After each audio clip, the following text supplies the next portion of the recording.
Like you're running a restaurant kitchen, like right during the dinner rush. Orders are just flying in, timers are beeping, and you have like a million dishes all needing attention at the same time. Oh, yeah, It's kind of what managing multiple projects can feel like sometimes, right? it definitely can. So many people just feel overwhelmed when they've got a lot on their plate.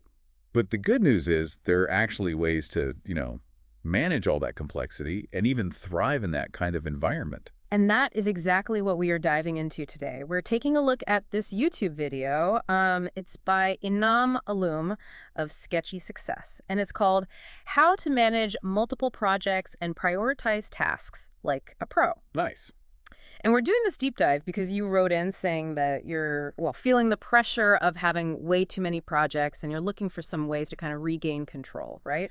Yeah, and it's a super common struggle. What I think is interesting about this video is that it uses this analogy of running a really busy kitchen to illustrate like all these project management techniques. Yeah.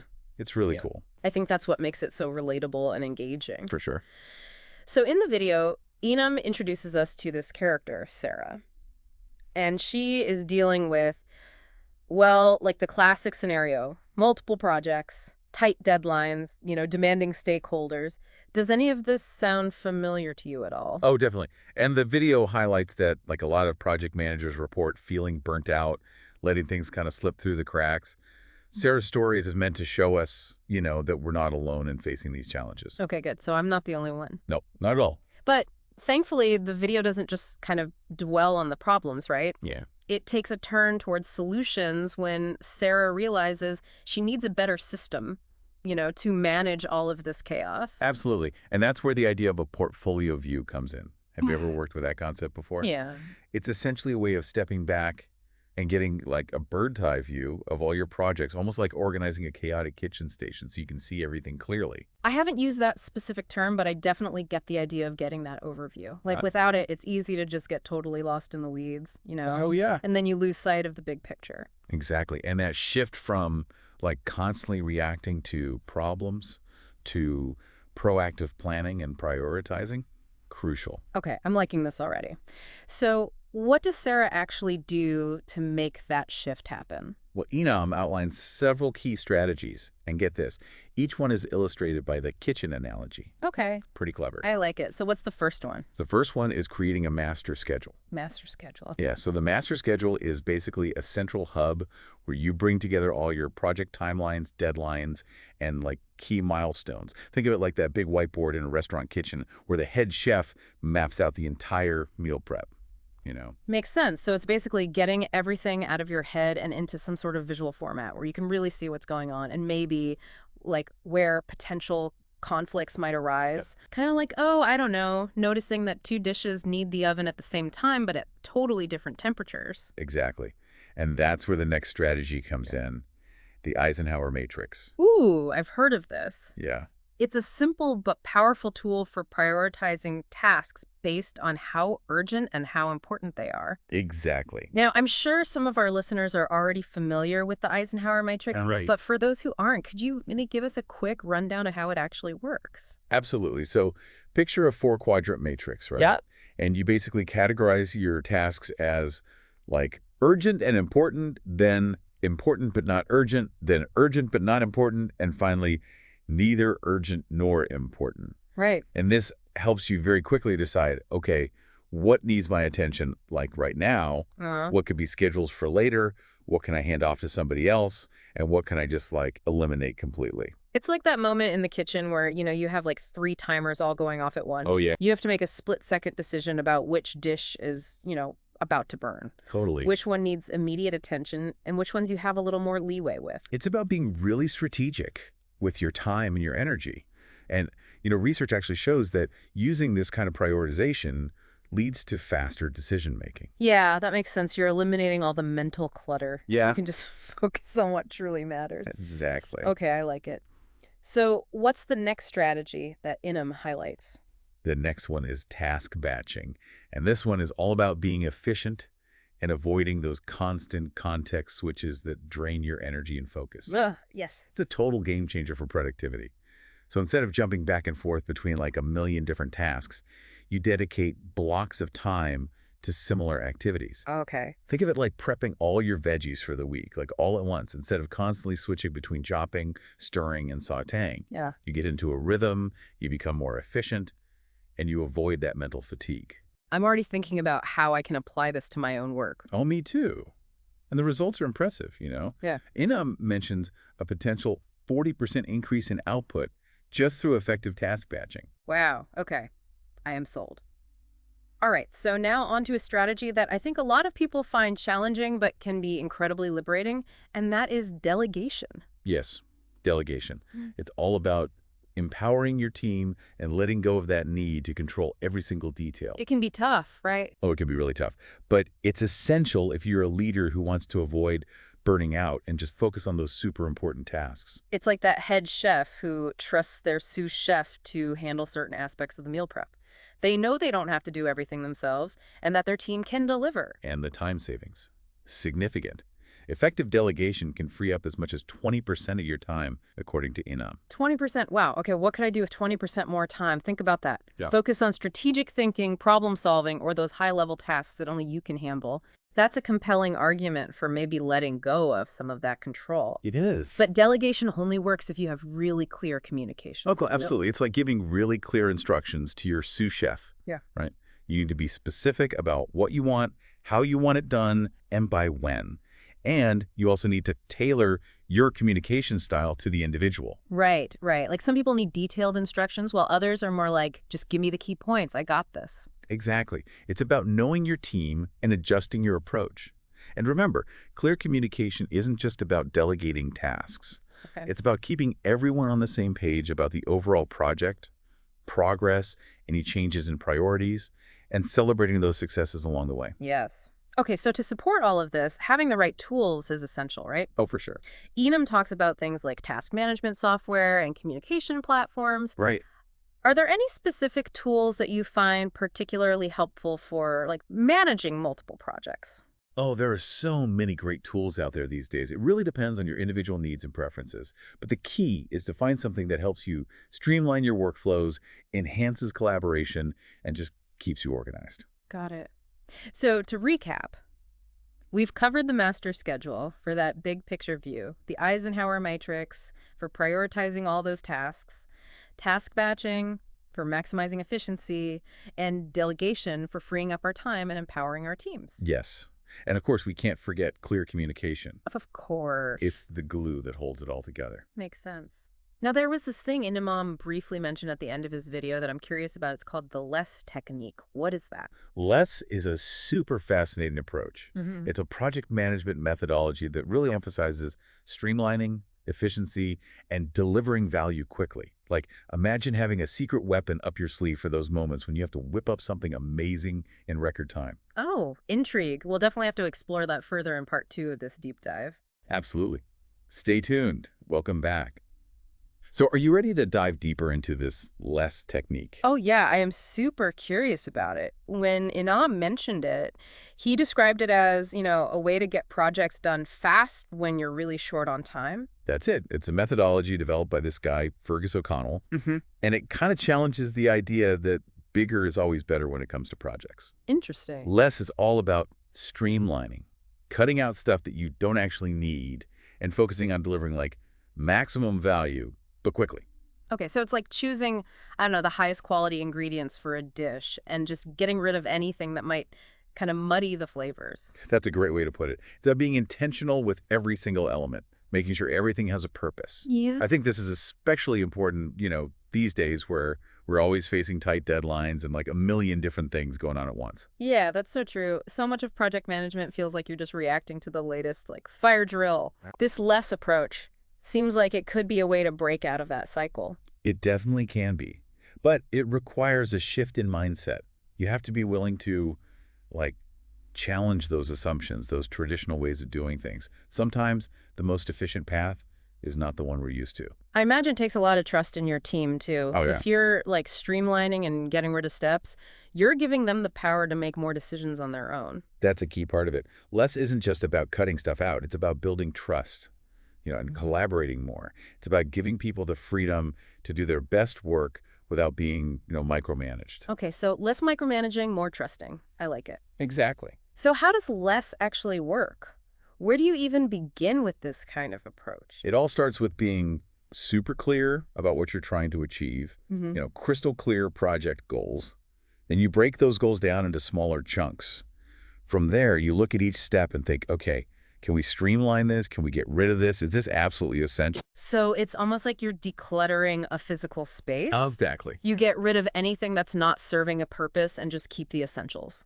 I love that analogy. And it's funny, Enaam actually touched on a similar idea earlier, remember? Uh-huh. That portfolio view. Hmm.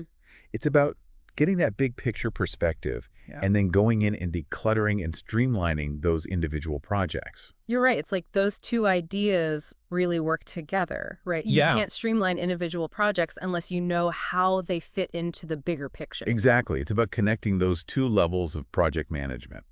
I'm really into this like less approach. And I think it actually connects back to something we talked about before, prioritizing. Yeah. The Eisenhower matrix is great for that. Absolutely. But less seems to take it a step further by really questioning if you need certain tasks at all. I agree. It's about being super careful with how you spend your time and energy. Enaam said a big percentage of project managers are dealing with time constraints. You know, if you're always up against a deadline, less can really help you get things done without sacrificing quality. It's almost like a whole different way of thinking, right? Yeah. Not just new techniques, but a new way of thinking about work and productivity. I think so too. Less challenges us to question that default mode of doing more, more, more.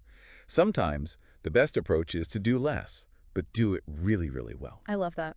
Okay, I am seeing the potential here. And it seems like it would work well with all those other strategies we talked about, right? Totally. It's like adding another layer of efficiency and making sure everything you do has a purpose.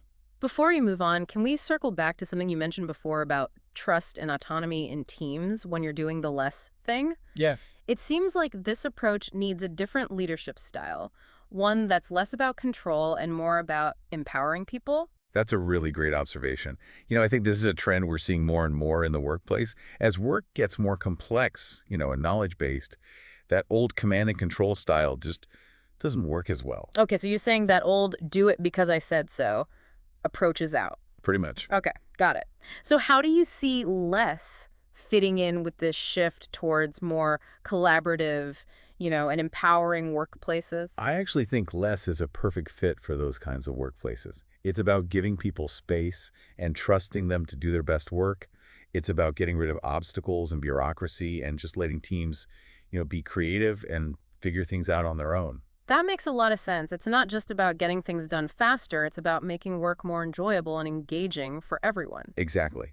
When people feel empowered and trusted, they're more likely to be creative, get more done, and really care about the project's success. Okay, so all this making me think about how we work on this podcast, right? We've talked about so many things today, from master schedules to the less method, and it's tempting to try to do it all at once. Yeah. But maybe that's not the best approach. Probably not. It's easy to get excited about new ideas and want to just dive right in, but change takes time. It's better to start small and experiment. Just pick one or two things that really speak to you and see how they work for you. That's a really good point, and I think it applies to our listeners too. You don't have to do everything all at once. Just start small, try things out, see what works for you and your team. Exactly. There's no magic formula. The key is to find what works for you and keep learning and improving.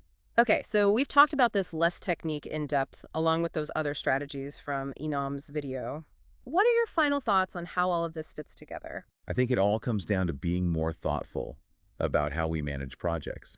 It's about being proactive, deciding what's really important, and letting your team do what they do best. You don't have to be, constantly putting out fires. I like that. Not a slave to those urgent things. Exactly. You can create systems and processes that let you work smarter, not harder. Yes. That's a powerful message. I think we all need to hear that more often. I agree. It's easy to get caught up in all the deadlines and demands, but we have choices, right? We can choose to just react, or we can choose to be in control. We can choose to feel overwhelmed, or we can choose to feel empowered. And with the right tools and mindset, we can choose to be successful without, burning ourselves out. Exactly. So as we kind of wrap up this deep dive into managing multiple projects, What are your big takeaways? What are you going to use in your own work? Hmm. Well, for me, it's the reminder that being clear is so important.